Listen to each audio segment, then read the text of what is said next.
Getting to the Ungava Rally assembly point in northern Quebec in the 190 km/h Cessna takes 12.5 hours flying time, with stops at Chibougamau and Schefferville for rest and refueling.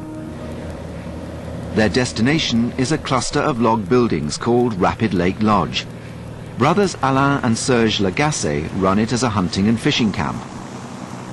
The rally is their latest line in adventure tourism. The Lagacé brothers held the first 3 years ago. Alain is an experienced northern pilot. There's no road up here. The only way you want to get up here, see the land, is with a float plane. They're there somewhere. Oh, there's all kind of people from all over the country. Yeah, you might be under the tree. Well, good to meet you. Hi, Daniel. My pleasure. Yes, sir. This year we got some people from Colorado, Ontario, New Brunswick, New Hampshire, Maine, Vermont, many places down the US side. People like to see the Arctic.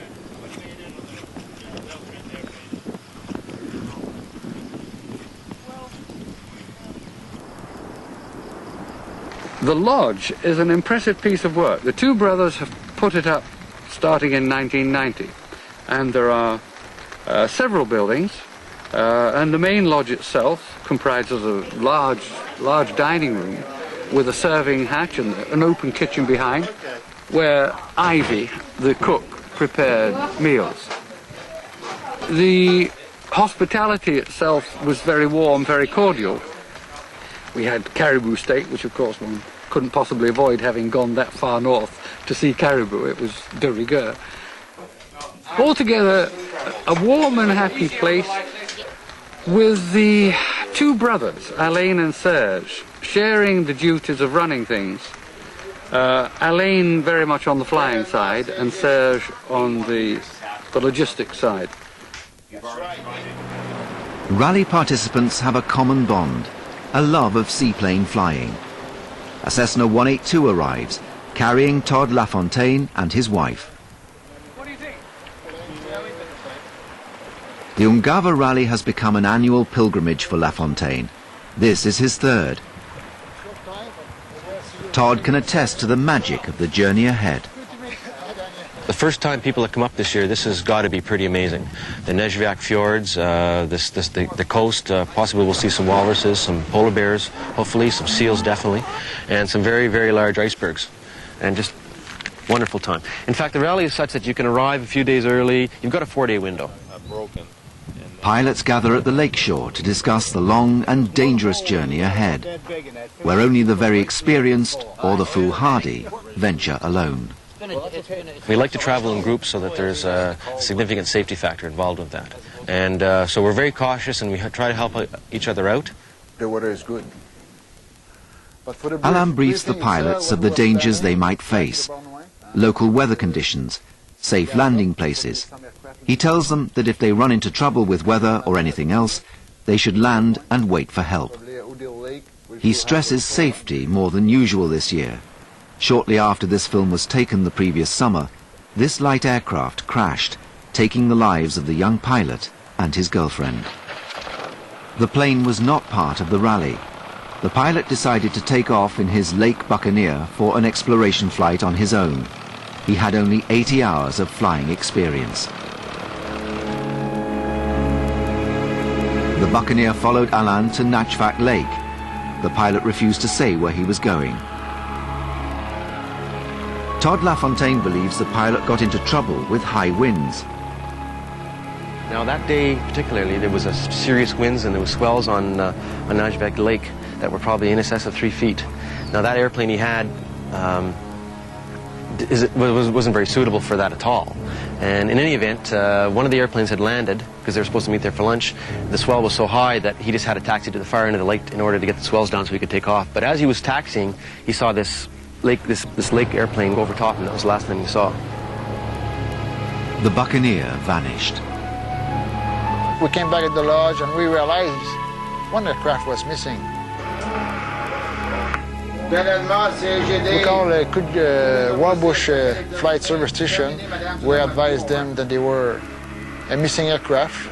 So the next day, the Hercules and the Labrador helicopter were flying over Rapid Lake. It took the Hercules and the Labrador 3 days of searching to find the downed aircraft and to recover the bodies of the pilot and the young woman. Wednesday night, Thursday, Friday, I think they found them Saturday morning, one on each side of the Nesvik Fjord. He must have went up and just pushed against the wall, bounced and then landed in the water. But they had time to don their life jackets before they died from hypothermia in the water. A careful and experienced pilot, Daniel Owen, comes prepared for the worst.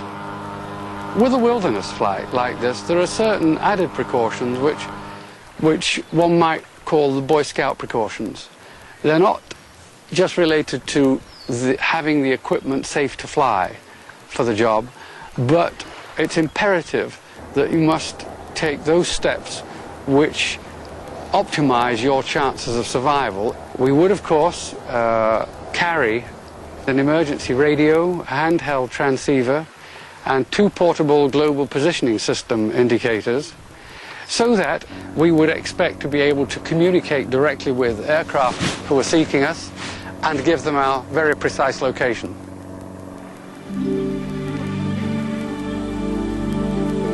At night, the only sound at Rapid Lake is the humming of the mosquitoes. Daniel Owen and David Imrie rest before their first long journey north.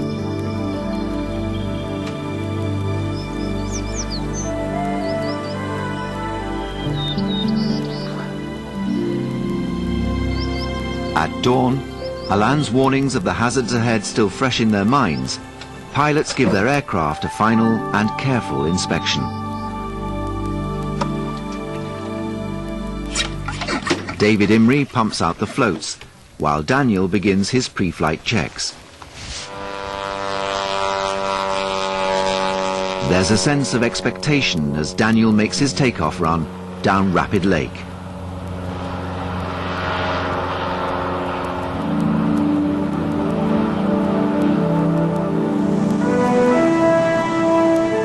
One flight takes them to the rugged eastern coastline of Labrador. A bleak and desolate region Viking Eric the Red Sun Leaf decided was no place for human habitation. They fly through the Torngap Mountains. Peaks in the range rise more than 1,600 meters. On their flanks are glaciers that are remnants of the last ice age. Today, they will log over 700 kilometers. In this hostile environment, pilots moving close on Alain in the lead aircraft, bunched in a loose formation so they won't get lost. There were a number of planes, and formation flying isn't part of one's ordinary civilian training. And I was impressed, I must say. I was very impressed at the intelligent way in which people employed all the safety that was required and still managed to get into sufficient proximity so that we all knew where each other was all of the time. I've really never flown low in the mountains and fjords.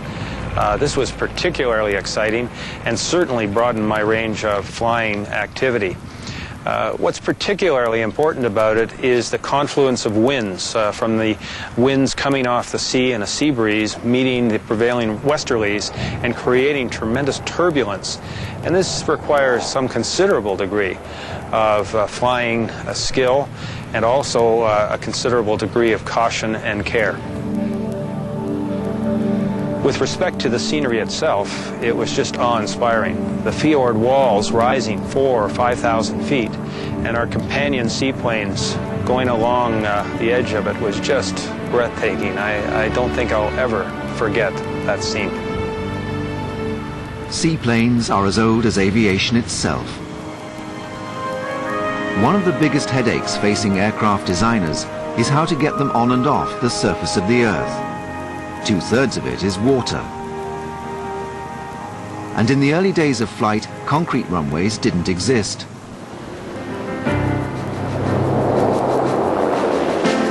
There's also the problem of takeoffs and landings on frozen water, ice and snow. Down through the years, designers have tried almost everything to enable pilots to fly where there are no runways, with mixed results.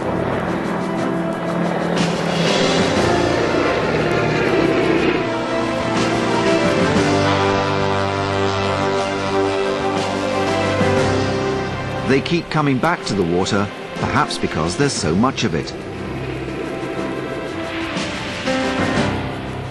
For 70 years, one company has been equipping aircraft to take off and land on water. This amphibious World War II C-47 carried the biggest floats ever made in North America, a product of Edo floats. Edo is the biggest and oldest float manufacturer in the world. J.J. Fry spent 30 years as a senior executive with Edo's seaplane operation. I started flying in about 1966. I had no flying background, really. It was suggested to me that if I'm going to be in seaplanes, I should maybe learn to fly. And I went over and got my land plane rating, and very shortly after that was introduced into seaplane flying. And I hate to think what I did to the first Edo seaplane that I flew. I didn't do anything really rash, but the number of dinks and dents I put in it by getting around docks and catching wingtips on pilings and stuff. And that, I think, is the way you learn the real world of flying. From that, I learned really what you could do and couldn't do. And because the seaplane is primarily used in the North, I probably have got more than 1,000 hours of flying up in the high Arctic and Alaska and Canada. The first aircraft to take off from water, the Hydravion, was built by Francis-Henri Fabre. The son of a wealthy shipowner, Fabre had never flown before, but on March the 28th, 1910, he got airborne in a flimsy aircraft powered by one of the first rotary engines ever built. Fabre had spent 2 years researching water flow over immersed surfaces before building his floats. I believe the aircraft did a number of landings and takeoffs from the water, and he was in the process of demonstrating it to a possible financier. And the airplane crashed in a glassy water condition. At that point, his father stepped in and said, "I'll give you $10,000 to not pursue this industry of light airplane flying off of water." And he went back into the family marine business, and I don't believe did anything again in aviation. There were no more risky flights, but Fabre continued to design his plywood floats for other pilots. In the autumn of 1910, his Hydravion was put on display at the Paris Aeronautical Exhibition, and there he met a young American, Glenn Curtiss. Curtiss needed some inspiration. He'd put floats on his famous aircraft, the June Bug, in 1908, renaming it the Loon, but he couldn't get it into the air. He finally got off the water in 1911 with tandem floats on a Curtiss biplane. And I believe his first try was with 2 floats, and the floats looked just like a barrel. There was no special uniqueness to them, and they didn't work very well. And the next move is he went to a canoe, and he basically took this airplane and put it on a canoe with 2 small outrigger floats, and he did have a successful takeoff.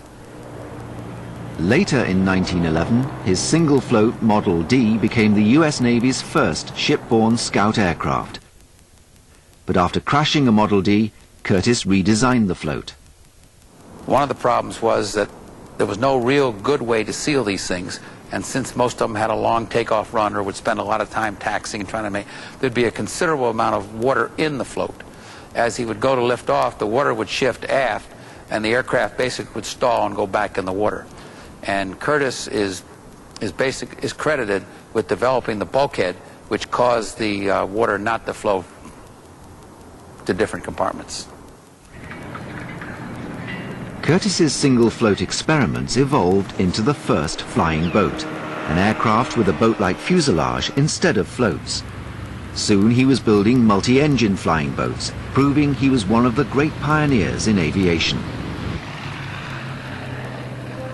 It was a Glenn Curtiss float plane that got 29-year-old William Boeing, a rich man's son from Seattle, interested in the aircraft business.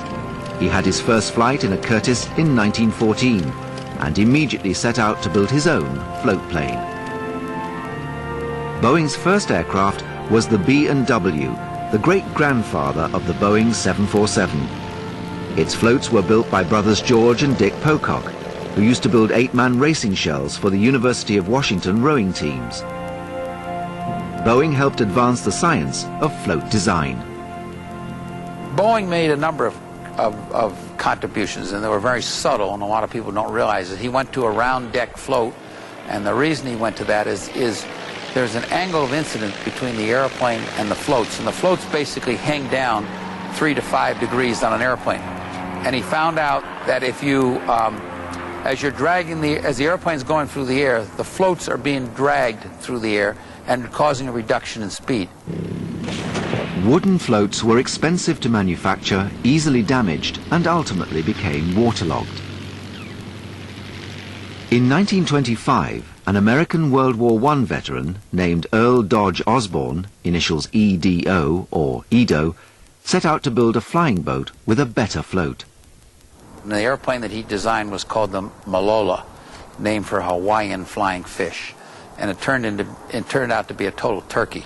It wouldn't get off the water. But the thing that was of interest to the aircraft world, that he had built an airplane all out of aluminum. And the aircraft basically did not leak, and he was able to seal the joints in a way that would keep the water out. One of the big advantages of going to aluminum float over a wooden float was that we were able to reduce weight. And Osborne used a lot of the techniques that people had in the past. They put the bulkheads in so they could keep the water separated. He was able to develop the step, and he went from there into developing a more sophisticated bottom, which became called the compound bottom that you see today in most float designs. Osborne's lightweight aluminium floats were an immediate success. They were built in various sizes and could be adapted for use by almost any aircraft. The 1920s and 30s were a time when pilots were exploring the world by aircraft. Since there were no airfields in remote areas of the globe, these airborne explorers lined up to get Osborne's new floats. When Admiral Richard C. Byrd set out to explore Antarctica, his Curtiss Wright Condor carried Edo floats.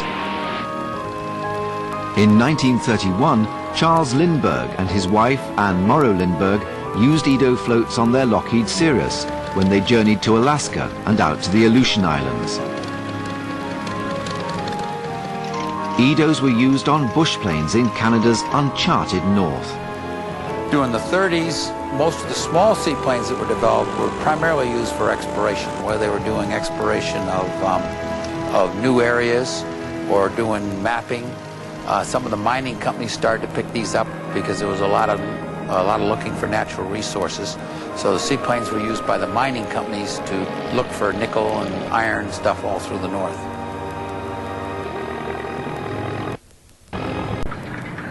By the 1930s, everyone was using water-based aircraft. Great flying boats made their appearance on routes that spanned the oceans. Few countries had the long runways required to handle the growing passenger traffic. Pan Am's Sikorsky S-42 and Imperial Airways Short's C-Class became the leading carriers, offering luxurious passenger comfort. But World War II changed everything. The need for flight crew training and for air transport in a global war caused a rush to build new airports. Giant earth-moving equipment, asphalt and cement put an end to the golden age of seaplanes and flying boats. If you were to ask me to what the future of seaplane flying is, I think it really breaks down into two categories. There is developing a market for the larger 8, 10, 15 place seaplane to be used in the Pacific, the Caribbean islands. The major area of expansion in seaplane flying will probably be in the recreational market, where people are improving their ratings, improving their skills, and then an individual gets a seaplane to meet his needs of commuting up to the cottage or flying around locally or something like that. But as all too many recreational pilots are discovering, water flying has its hazards.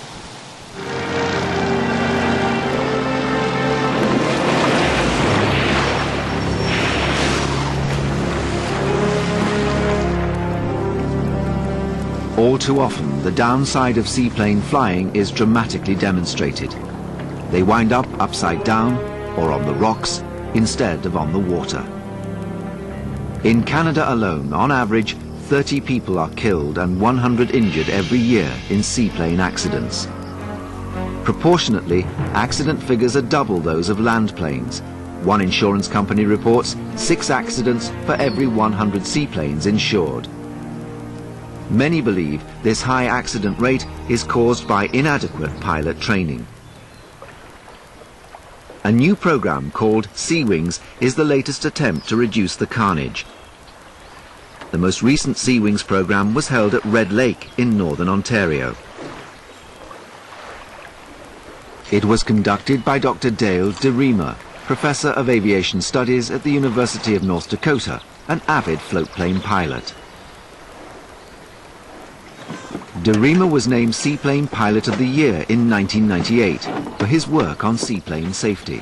Floatplane flying combines the freedom of the water and the air, and it's been something that I have thoroughly enjoyed for many years. I started back in the early to mid 60s. I had a little business flying fishermen up to the Great Slave Lake area in the Northwest Territories.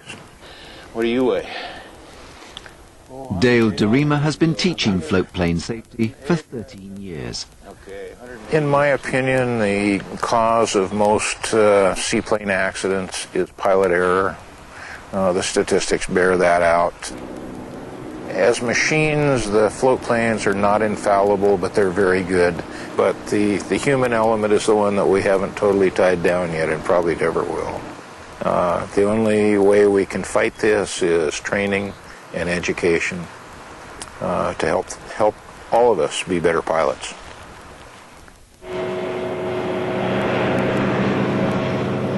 At Sea Wings, safety issues are raised at a series of seminars. Then each pilot gets 3 hours of in-flight training by skilled water pilots like DeRemer. Among other things, they're taught how to escape from an inverted aircraft. By opening the door, and if the door won't open the window. Okay, well, if we were doing a passenger briefing, we'd be sure the passenger understood about the seat belt and the fact that under load that seat belt may roll over 180 degrees. And the good news is the airplane will continue to float forever. The bad news is that the cabin, of course, is going to fill with water, and the passenger needs to understand that they have a responsibility to get themselves out of the airplane. 36 pilots are at Cat Island Lodge for the program. One of the instructors is Ross Pedden of Transport Canada. As an accident investigator, Pedden has seen his share of what happens when a floatplane pilot makes a mistake. I'm often invited to go out on accidents when they occur. Some of the more recent ones that we saw this year were very closely aligned to the idea of pilot decision making. We had one particularly unfortunate day in the spring this year. It was right at the beginning of the float season, and we had 3 aviation occurrences that involved aircraft flying in extremely high winds, capsizing and loss of control. Then the question arises, you know, why did the pilots go flying in that type of wind? And that's the stuff we try to address in the seminars that we put on. The Sea Wings program is based on an analysis of seaplane accidents over the past 20 years. The results of that analysis are unequivocal. The leading cause of accidents is pilot error. Many pilots run into trouble landing on glassy water. You're either seeing the bottom of the lake if it's clear, or you may be seeing a reflection of clouds above or something. So there's no way to know exactly where the surface of the water is, so we can't flare to land, and that requires a special technique for landing, which all pilots are versed in and practice from time to time.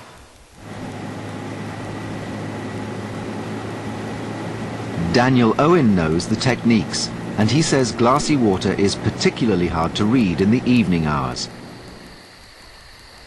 Glassy water has its own particular hazards, and landing late in the evening into the setting sun on a lake where there's no wind anymore has been the cause of many an accident. The technique for landing on glassy water is to not land out into the lake, but to land along a shoreline so that one's peripheral vision gives one a sense of how far one is above the water.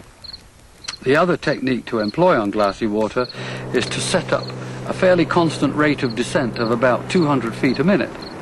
If you get that particularly wrong, you're going to bend a little bit of metal.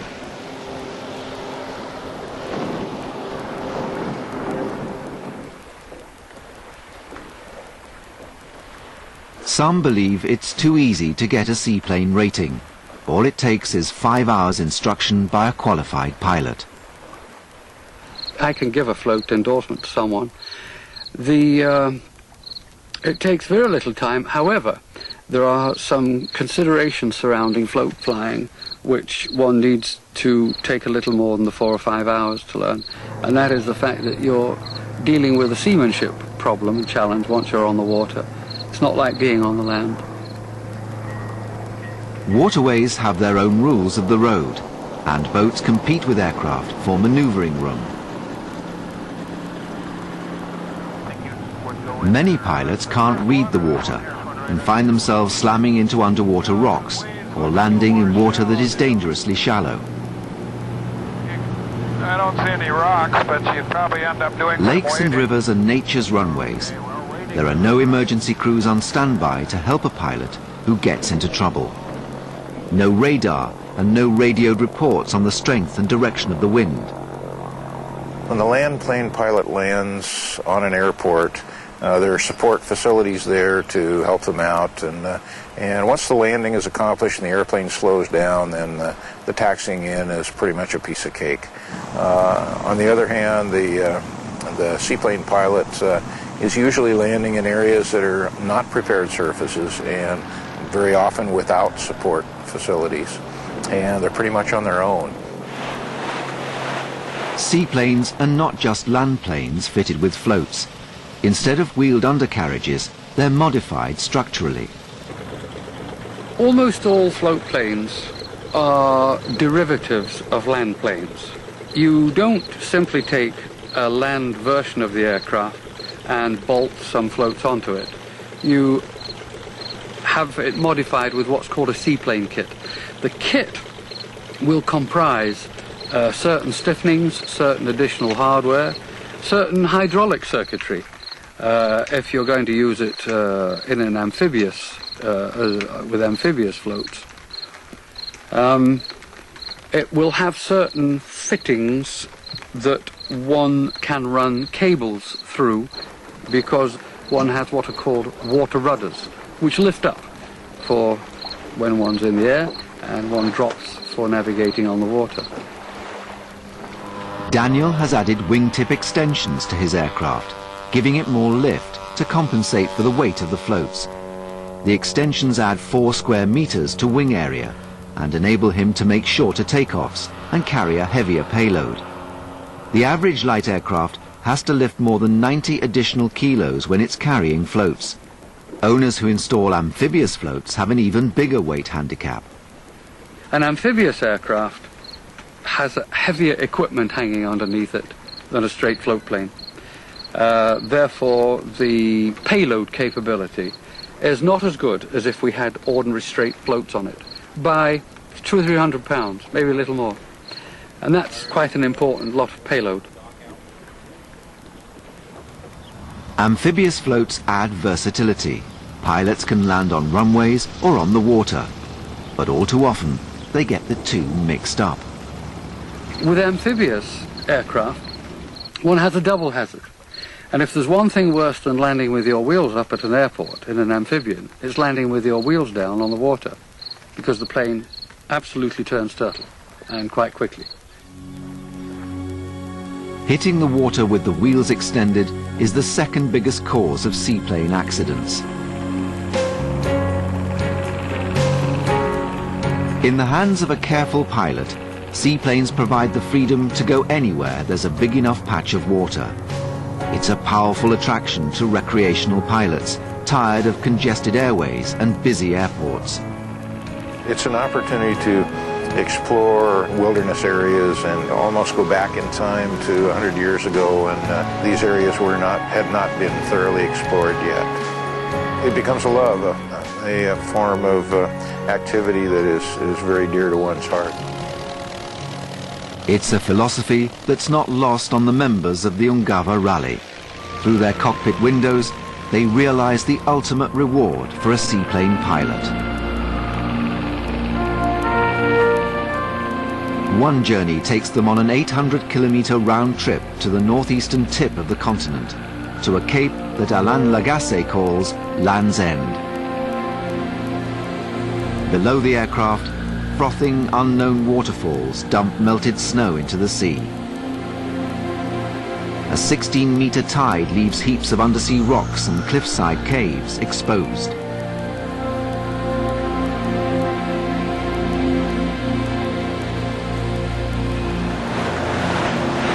There we are, in this rugged, beautiful country. We wonder how Mother Nature ever created this. How many people in this world ever get a chance to see what we're seeing here today? Just a very The reporter few. says no other planes ever land on this lake. Who would come here? Why? That's very possible. Well, people crazy like us. This is spectacular. Quite spectacular. On a glorious day too. We had wonderful visibility all the way around. Land's End is one of the most desolate capes on the face of the earth. Henry Hudson sailed past, as did Franklin and Frobisher. For Daniel Owen and the other pilots, there's the excitement of being in an area that remains virtually untouched by modern man. Walking on ground that perhaps no one ever walked before is a heady experience.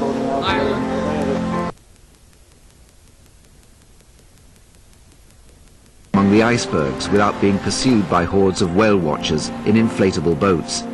It's also the home of polar bears.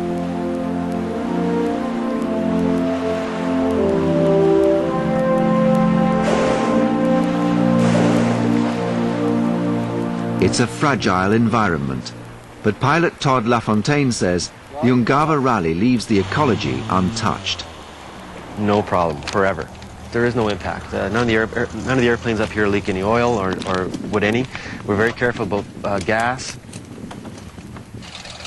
When we go someplace, we pick up our garbage. Basically, there's no pollution associated. We're in the air. We fly high enough that noise abatement is not a problem.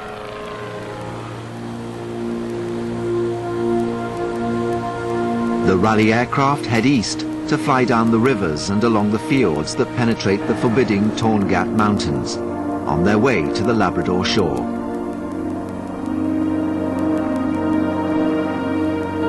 They'll fly through two of the most spectacular fjords, Saglek and Nachvak, and over the rivers that flow into them. 1,300-meter cliffs form the walls of the west arm of the Saglak Fjord. Alain Lagasse says it's like flying through a tunnel. Rivers dotted along the inlet tumble from the heights. Some have a fall of 300 meters.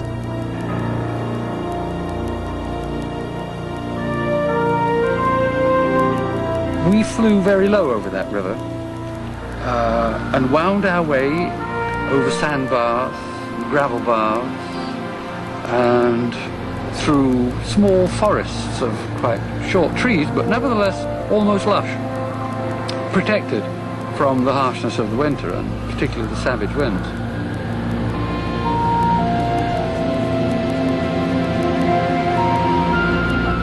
Some aircraft move closer to the rock face, challenging the turbulent winds, whirling up and down the cliffs.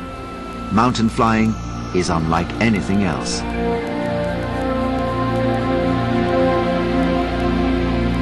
Flying in a fjord and flying in valleys is an acquired taste, and people who live in the west of Canada, western Canada, in the mountains, in the Rockies, have a particular form of training to undergo that in the east isn't normally required.